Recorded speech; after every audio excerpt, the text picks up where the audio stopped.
আজকের পা দুটো জড়িয়ে ধরে বলবো, বলুন এখনকার এখানকার তথাকথিত যেসব কীর্তনিয়ারা 40, 50, 60,000 টাকা নিচ্ছেন, একজনা বলুন যে আমি সমাজের জন্য কি ভালো কাজ করেছি?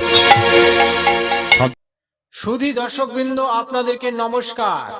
আজকে এই ভিডিওতে আমি দেখাবো আপনারা যে শ্রাদ্ধ পিণ্ডগুলি করেন, সেগুলি করলে আপনারা কি লাভ পান, আপনাদের কি গতি হয়, সেটা নিয়ে আজকের বাংলার 3 কীর্তনিয়ার মহাসংগ্রাম এই ভিডিওতে হবে। সঙ্গে আছেন প্রদীপ পাল, দীনকৃষ্ণ এবং গুরুদাস গাইন।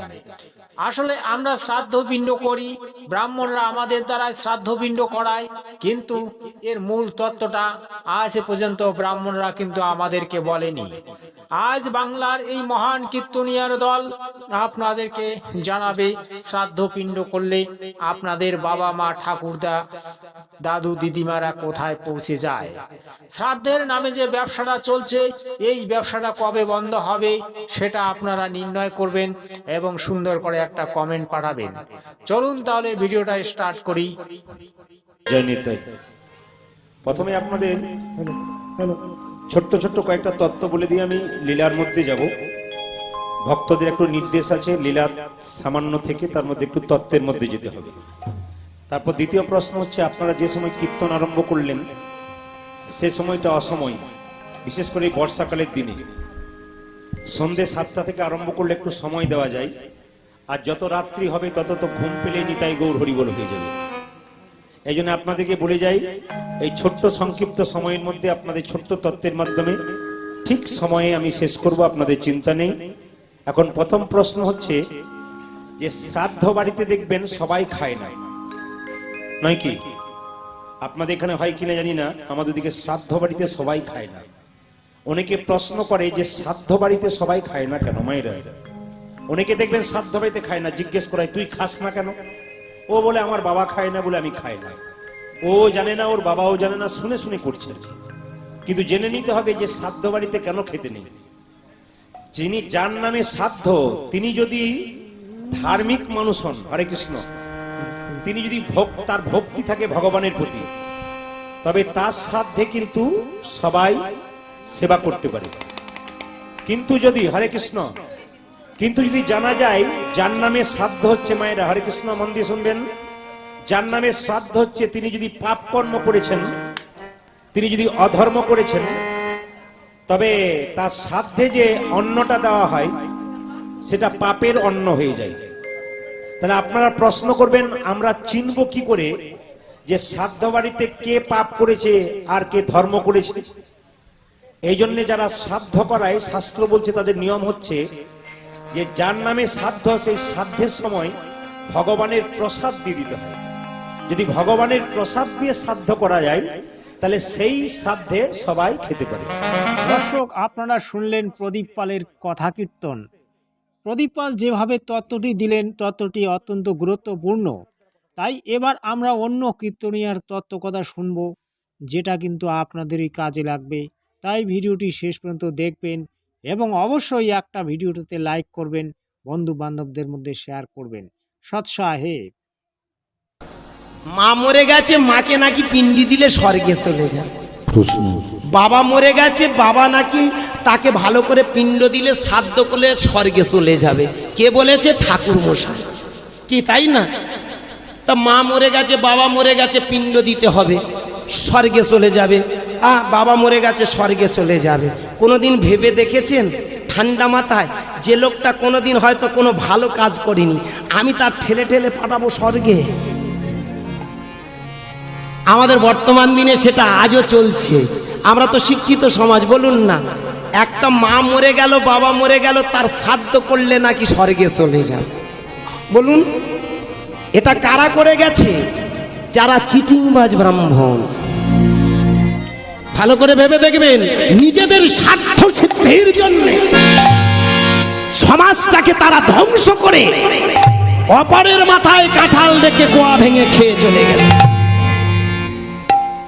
তারাই সমাজের মধ্যমণি হয়ে শিখিয়ে দিয়ে গেছে, স্বর্গে যদি পাঠাতে চাও তবে বাবার শ্রাদ্ধটা ভালো করে কর, মায়ের শ্রাদ্ধটা ভালো করে কর। আমার হোক আপনার হোক, মা যখন মরে যায় ভালো করে ভেবে দেখবেন, পুড়িয়ে আসার পরে আমাদের একটা 1000 বছর ধরে একটা সংস্কার, এটা সংস্কার না কুসংস্কার আপনারা শিক্ষিত ছেলে মেয়ে ভাবতেন? প্রশ্ন। এটা কুসংস্কার না সংস্কার, এটা আপনারা ভাববেন। মানুষটাকে পুড়িয়ে এসে আপনি যাবেন কাদের কাছে? বলা আছে ওরাই একমাত্র তোমার বাবা মায়ের কোথায় যাওয়া হবে সে সিদ্ধান্তটা ওরাই জানে। আপনি ঠাকুরমশাইয়ের বাড়ি গেলেন, ঠাকুরমশাই প্রথম থেকে স্টার্ট করবে কি করে একে টুপি পরানো যায়। বুঝো কি করে একে টুপি পরানো যায়, যত কায়দায় ফেলবো তত ফায়দা লুটে নেব। প্রথমে জিজ্ঞাসা করলো, হ্যাঁ রে তোর মা তোর বাবা কটায় মরেছে? এই কটা মানে এবার থেকে তোমার শুরু হয়ে গেল। কি আপনি পট করে বলে ফেললেন আমার মা আমার বাবা, ধরুন আমার মা মরেছে, না এখন মা আমার বেঁচে আছে, বাবা রাগ করবেন না হরি বল, আমার মা বেঁচে আছে বাবা মারা গেছে। এবার আমি কি বলবো, আমার বাবা মরেছে কটার সময়? ভোর 4টের সময়। সঙ্গে সঙ্গে ঠাকুরমশাই ওদের 14 গোষ্ঠীর যে একটা সিটিংবাজি লাইন আছে, হ্যাঁ ওই 14 গোষ্ঠীর সিটিংবাজির ধারাবাহিকতার যে ধারাপাতটা খুলবে, ওরা আনন্দ করবে, তোমার ধারাপাত হবে। কি বলুন, রাগ করবেন না, কষ্ট পাবেন না, দেখবেন আস্তে আস্তে ইস মহেন্দ্র যোগ ছিল 5:55 পর্যন্ত। তোর বাবা এই যে 6টার সময় ইস আর 5 মিনিট আগে যদি মরতো, তোর বাবা হেঁটে হেঁটে স্বর্গে চলে যেত। প্রশ্ন। এই যে 5 মিনিট পরে মরেছে মানে তোর খবর খুব খারাপ, তোরও কানে কামড়ে। খবর খারাপ, তোর বাপের আরো খবর খারাপ, তোর বাপ 4-5 দোষ। প্রশ্ন। আপনি ঠাকুরমশাইকে প্রশ্ন করুন, হ্যাঁ বাবা এই কথা বললে হয়তো অনেক ঠাকুরমশাইরা কষ্ট পাবেন, আমি পা দুটো জড়িয়ে ধরে বলবো এখানে তো সময় মাত্র স্বল্প, যদি আপনাদের কারুর মনে কষ্ট হয় দয়া করে আমার সঙ্গে একটু মিটিং করুন। আপনি কটা বই পড়েছেন, আমি কটা বই পড়েছি, একটু জানান হয়ে যাক না।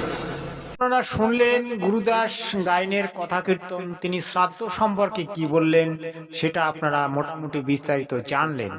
এবারে কিন্তু আমরা মূল তত্ত্ব নেব দীনকৃষ্ণ ঠাকুর মহাশয়ের কথা কীর্তন থেকে। তাহলে দর্শক, এই কথাগুলি শোনার পরে আপনারা কি বাবা মায়ের শ্রাদ্ধ করবেন, দাদু দিদিমার শ্রাদ্ধ করবেন? আপনারা ভুল করছেন, শ্রাদ্ধ পিণ্ড থেকে দূরে সরে যান, এগুলি হচ্ছে কাল্পনিক, এগুলি ব্রাহ্মণরা আমাদেরকে ঠকানোর জন্য করছে। আপনারা বুঝিও কেন বুঝছেন না? আপনারা সংস্কারী হয়ে উঠুন, বা ওই ধুতি পাঞ্জাবি পরা ব্রাহ্মণদের থেকে দূরে থাকুন, ওই পাখণ্ডী ব্রাহ্মণদের থেকে দূরে সরে যান। এরা এটা আমার নয়, সেটা আমি নেব না, এর নামই হলো ত্যাগ। আর যেটা আমার নয় অথচ আমি ধরে রেখেছি, নিয়ে রেখেছি, তার নাম হলো বিষয়। আমাদেরকে শোষণ করেছিল, আজও শোষণ করছে। শিক্ষিত হয়ে এই ভুলগুলি করবেন না। আপনাকে অনেক ধন্যবাদ। এবার চলুন তাহলে মহান কীর্তনিয়া দীনকৃষ্ণ ঠাকুরের কথা কীর্তন এবার আমরা শুনবো। আপনাদের ভিতরে যদি কেউ মনে করেন শ্রাদ্ধ করা উচিত, কীর্তনের পরে আমার সঙ্গে বসবেন, আমি প্রমাণ করে দেব শ্রাদ্ধ করা উচিত নয়। কেন? ভালো করে শুনবেন। শ্রাদ্ধ করতে গেলে আপনারা যে একবার শ্রাদ্ধ করছেন, একবার শ্রাদ্ধ হয় না, কবার শ্রাদ্ধ হয়? আপনার বাবা মা অসুস্থ হয়ে গেলে প্রায়শ্চিত্ত করা হয় না? অনেকে বলে কষ্ট পাচ্ছে, পরাচিত্তিরি করে দে, পরাচিত্তিরি। এটা কি? এটা জীবন্ত শ্রাদ্ধ। এইবার আপনার ছেলের যে মুখে ভাত দিচ্ছেন, আপনার ছেলের বিয়ে দিচ্ছেন, আপনার মেয়েকে বিয়ে দিচ্ছেন, এই বিয়ে হবে কখন? রাত্রেবেলায়। আর দিনের বেলায় আপনি কি করছেন? নানি মুখ, পঞ্জিকাতে বলা হয় নন্দী মুখ। এই নন্দী মুখ কাকে বলে? এই নন্দী মুখ মানে একটা শ্রাদ্ধ, মানে আপনার পূর্বপুরুষদের জলদান করতে হয়। নন্দী মুখটা আগে আপনি শ্রাদ্ধ করছেন, তারপরে গিয়ে আপনার ছেলের বিয়ে হচ্ছে, আপনি আগে শ্রাদ্ধ করছেন, তারপরে গিয়ে আপনার মেয়ের বিয়ে হচ্ছে, আপনি আগে শ্রাদ্ধ করছেন, তারপরে আপনার ছোট্ট বাচ্চার মুখে অন্নপ্রাশন করছেন। আগে শ্রাদ্ধ করাই লাগবে। এই শ্রাদ্ধ যারা করেছেন আর যারা আগামীতে করবেন, আপনার বাবা উদ্ধার হবে। আপনার সামনে কলার খোল কেটে রাখা হয়েছে, ওর ওপরে একটা কাঁচকলা দেওয়া হয়। কাঁচকলা দেওয়া হয় না? বলুন, আত্মার মঙ্গলের জন্য কাঁচকলা কোন কাজে লাগে বলুন? আত্মা তো খায় না। আত্মা খায় কি? আত্মা দেখে না, আত্মা অনুভব করা যায় না। আত্মা না তো চলতে পারে, না তো বলতে পারে। তাহলে আত্মা পড়বেন, আত্মার রহস্য সন্ধানে আত্মার লজিকটা পড়বেন। কি এই আত্মা, আত্মার কনসেপ্ট, এটা পড়বেন, পড়ার দরকার। তাহলে আত্মা, আত্মাকে উদ্ধার করার জন্যে, যার উদ্ধার ভগবান নিজে বললেন, আত্মার উদ্ধার আত্মা নিজেই করে, কারোর সাধ্য নেই আত্মাকে উদ্ধার করা। তাহলে সেই আত্মার উদ্ধার করার জন্য করলাম কি? শ্রাদ্ধ। আর সেই শ্রাদ্ধের মাধ্যমে চলছে কি? দান। কেউ ষোড়শ দান, কেউ দ্বাদশ দান, কেউ 18 দান, কেউ জমিদান, কেউ ভূমিদান, কেউ অন্নদান, কেউ আবার গরু বাছুর দান করছেন। কেন? আপনার বাবার আত্মা শান্তি পাবে।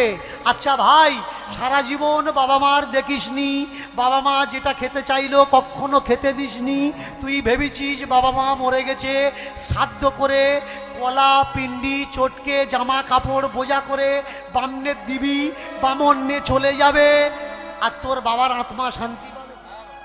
তোর বাবা তো ওখান থেকে গালাগালি করবে বসে বসে। বেঁচে থাকতে খাওয়াতে পারলি না, মরে যাওয়ার পর পাড়ার লোক খাওয়াচ্ছিস। এটা কি তোর উচিত?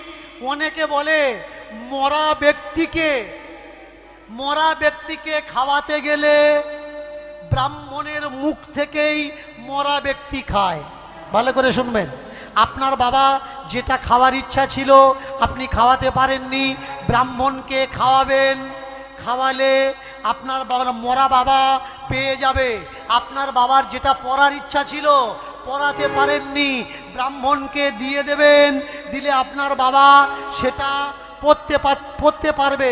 মেনে চলুন, আপনার বাবা মরার আগে প্রচণ্ড যন্ত্রণায় ভুগছিল, আর মরার সময় বলেছে, বাবারে এ যন্ত্রণা আমার সহ্য হচ্ছে না, একটু বেগুন মারা বিষ এনে দে আমি খাই।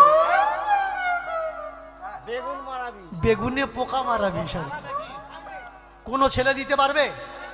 দিতে পারবে না। বাবা মারা গেছে, এখন ব্রাহ্মণ এসছে বাবার আত্মার শান্তির জন্যে।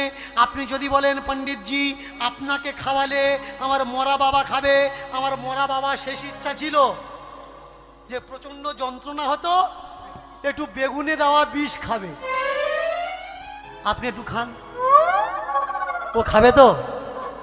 জামা কাপড় এটা নেবে, কিন্তু বাবার শেষ ইচ্ছা।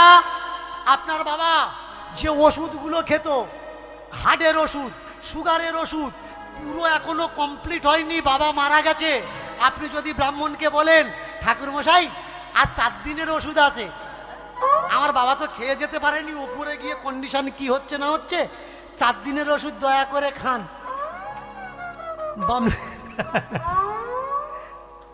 বামনে খাবে তো? খাবে না। কেন খাবে না? আপনার বাবা ঘি খেতে ভালোবাসতো, বামন খাবে।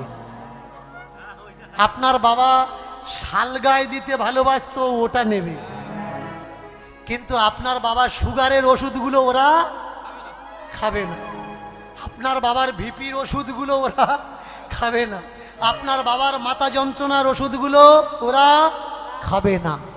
এই যে কথাগুলো আমি বলছি, আপনারা হাসছেন, অনেকে কষ্ট পাচ্ছেন, ভাবছেন এসবগুলো কি করছে দীনকৃষ্ণ ঠাকুর, আপনারা ঘুমিয়ে আছেন। আমি আপনাদের জেগে তোলানোর চেষ্টা করছি যে ভাই ওঠো, যে মানুষ মারা গেছে ও মানুষ আর ফিরে আসবে না। যার মঙ্গল করছো সেও জানে না, তুমিও জানো না। আমার মহাপ্রভু শ্রাদ্ধের বিরোধাভাস ঘোষণা করেছিলেন। এটা আমার সংগ্রাম নয়, মহাপ্রভু নিজে বলেছেন শ্রাদ্ধ করো না। প্রমাণ কি?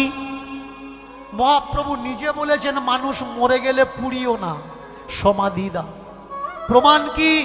দেখে নেবেন, আপনাদের এই সমাজে যদি কোনো গোসাই বাবাজি সাধু থাকে, মরে গেলে পোড়ানো হয়, সমাধি দেওয়া হয়।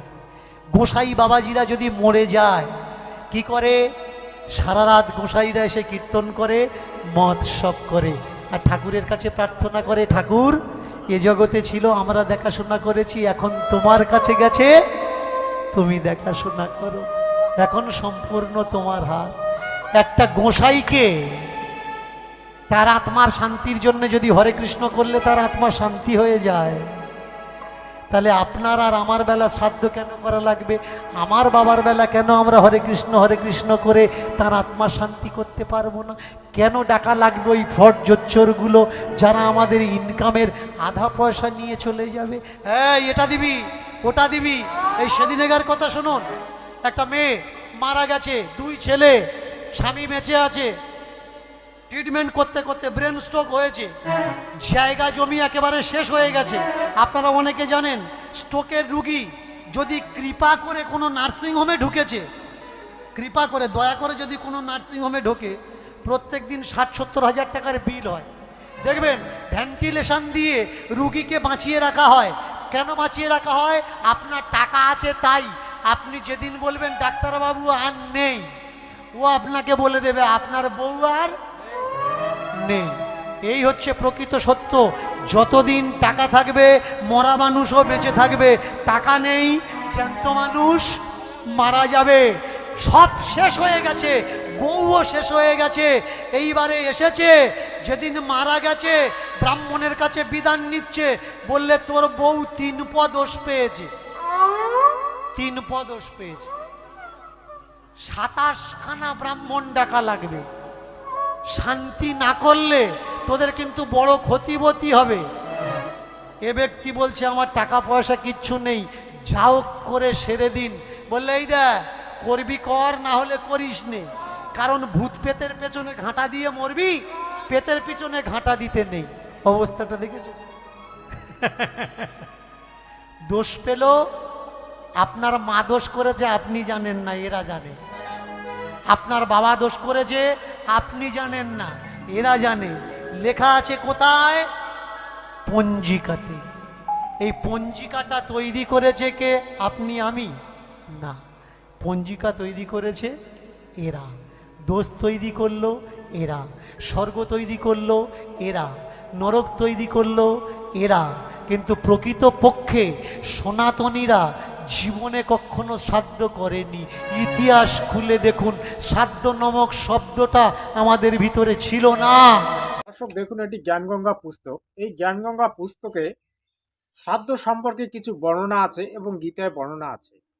গীতায় আপনারা দেখেছেন যে ভূত পূজা করলে ভূতলোক, দেবতার পূজা করলে দেবলোক, পিতৃ পূজা করলে পিতৃলোক। তাহলে আপনারা সনাতন ধর্মী, সনাতন ধর্মকে আপনারা মানেন, গৌরাঙ্গ মহাপ্রভুর মতকে আপনারা জানেন, কিন্তু গৌরাঙ্গ মহাপ্রভুর যে মত সেটা মানেন না। গৌরাঙ্গ মহাপ্রভুকে ভক্তি করেন, কিন্তু গৌরাঙ্গ মহাপ্রভুর মত এবং পথ ভক্তিকে আপনারা মানেন না। তারপরে শ্রীকৃষ্ণকে মানেন, কিন্তু শ্রীকৃষ্ণের কথাগুলিকে মানেন না। এই তো হচ্ছে আপনাদের ভক্তি। এবারে এই যে শ্রাদ্ধ সম্পর্কে যে কথাগুলি কীর্তনীয়রা বলল, আপনারা তো তাদেরকে 70,000-50,000 টাকা খরচা করে তাদেরকে ডেকে নিয়ে এসে কীর্তন শোনেন, কিন্তু তাদের কথাগুলি কি আপনারা মেনে চলেন? মেনে চলেন না। তাহলে আমাদের সনাতন ধর্মের মূল গ্রন্থ কি? গীতা। গীতা হচ্ছে আমাদের সংবিধান। 4 বেদ, আর একটা বেদ আছে সূক্ষ্ম বেদ। এই 5টা বেদ এবং গীতা, তারপরে 6টা শাস্ত্র, এটা নিয়ে হচ্ছে সনাতন ধর্ম। যে সনাতন ধর্মে শ্রাদ্ধপিণ্ড করা নিষেধ আছে ঋগ্বেদ, যজুর্বেদ, সামবেদ, অথর্ববেদ, গীতায়, তারপরে 6টি শাস্ত্রে, তারপরেও আপনারা ওই পাষণ্ডী ব্রাহ্মণদের কথা শ্রাদ্ধ করছেন। এটা কি আপনারা সনাতন ধর্মের কাজ করছেন, নাকি সনাতন ধর্মকে ডুবিয়ে দিচ্ছেন? ওরে মূর্খরা, একটু জেগে উঠুন। আপনারা শিক্ষিত হয়েছেন, আজকাল আপনারা মূর্খ নেই। ওই পরের কথায় আপনারা নাচতেছেন, হাসতেছেন, গাইতেছেন, দৌড়াচ্ছেন, পিছন দিকে তাকাচ্ছেন, সব কিছু পরের কথায় করছেন, কিন্তু বাজার থেকে একটা 10 টাকার গ্রন্থ এনে আপনারা পড়ছেন না। এই 10 টাকার গ্রন্থটা এনে একবার জ্ঞানগঙ্গা পুস্তকটা বাজার থেকে এনে পড়ে দেখুন, দেখবেন এখানে সনাতন ধর্মের মূল তত্ত্বগুলি বর্ণনা করা আছে। 4 বেদের কথা বর্ণনা করা আছে, গীতার মূল তত্ত্ব বর্ণনা করা হয়েছে। সেটা আপনারা করবেন না। কি করবেন? লাখ টাকা খরচা করে বাপের শ্রাদ্ধ করবেন, মানুষকে খাওয়াবেন, ব্রাহ্মণকে লাখো লাখো টাকা দান দেবেন, কিন্তু ব্রাহ্মণরা যে আপনাদের পদে বাস দিল সেটা কিন্তু আপনারা দেখলেন না। এই তো হচ্ছে সনাতন ধর্ম। তাই এই সনাতন ধর্মকে আজ মানুষ কেন ত্যাগ করছে হয় জানেন? সনাতন ধর্ম আসলে মানুষের পদে বাস দেয়, যার কারণে সনাতন ধর্ম ত্যাগ করে কেউ খ্রিস্ট, কেউ মুসলিম, কেউ জৈন, কেউ বৌদ্ধ হচ্ছে। আপনারা ব্যাপারগুলি বোঝার চেষ্টা করুন। দীনকৃষ্ণ ঠাকুর চিল্লাচ্ছে, দীনকৃষ্ণ ঠাকুর ভুল বলছে, এক কথা ও কথা বলছে, ওকে পিটাতে হবে, ওকে পিটিয়ে মেরে ফেলুন। গুরুদাস গাইন একথা ও কথা বলছে, ওকে পিটিয়ে মেরে ফেলুন। প্রদীপ পাল একথা ও কথা বলছে, ওকে পিটান। এটাই আপনারা শিখেছেন, কিন্তু 10 টাকা দিয়ে একটা গীতা এনে পড়ার মতো ক্ষমতা তোমাদের মধ্যে নেই। তাই তোমরা এই ধরনের মন্তব্য করো। মূর্খের দল, গীতায় বলা আছে যে গীতা পড়ে নাই, যে গীতা জানে না, তার মতো অধম ব্যক্তি পৃথিবীতে নাই। তার মনুষ্য জন্মে ধিক, তার পুরুষলতাকে ধিক, তার বংশকে ধিক, তার লেখাপড়ায় ধিক, তার উচ্চ শিক্ষায় ধিক। তোমরা যারা আজকে এই যে বাপের শ্রাদ্ধ করছো কোটি টাকা খরচা করে, তোমাদেরকে ধিক, শত ধিক। তোমরা শত ধিক, ভগবানের কাছ থেকে তোমরা শত ধিক। ভাই আমার কাছ থেকে পাচ্ছ না, ভগবানের কাছ থেকে। কথাগুলি বুঝুন। আজকের ভিডিওটা যদি আপনাদেরকে ভালো লেগে থাকে অবশ্যই সুন্দর করে কমেন্ট পাঠাবেন, আমি ভুল দেখালাম নাকি সত্য দেখালাম। আমি খগেন্দ্রনাথ, আমি রাজবংশী তপশিলি জাতির লোক। আমি আপনাদেরকে এই কারণে এই ধরনের ভিডিও দেখাই, আপনাদেরকে জেগে তোলার চেষ্টা করছি। আপনারা ঘুমিয়ে আছেন, আপনাদেরকে জাগিয়ে তুলছি। জেগে উঠুন, একবিংশ শতাব্দীর লোক, শিক্ষিত লোক, আপনারা জেগে উঠুন।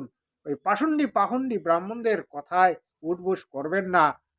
ধন্যবাদ আপনাদেরকে। শেষে একটাই কথা বলবো, সর্বদা শান্তিবার্তা চ্যানেল দেখবেন, শান্তিবার্তা চ্যানেল ফলো করবেন। জয় হিন্দ, বন্দে মাতরম।